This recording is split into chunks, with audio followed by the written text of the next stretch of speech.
У нас сегодня интерактивный режим, то есть мы тихонечко выходим из кризиса и поем песни. Вот я хочу сегодня спеть под гармошку «Сандугач керде кунгильга». Кунгильга, по-разному кто как говорит. Вот, играет на гармошке Ильнар Бейсафин. Поехали.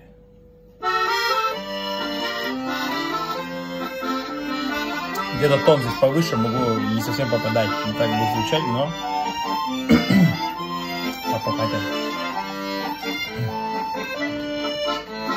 Мәхәббәт, мәхәббәт инде айларга куйманы, авыр мени сагынганга, өзүлүп сөйгән ярыны, талларга качты сандугач, мин аны эзлеймени.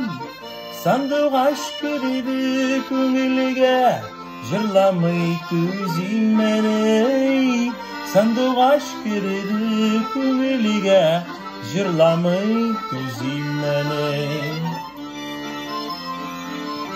Сандугач. Вот тут надо было повторить второй раз. Сандугач керде күңелгә, җырламый күзим мени. Сандугач керде күңелгә, җырламый күзим мени.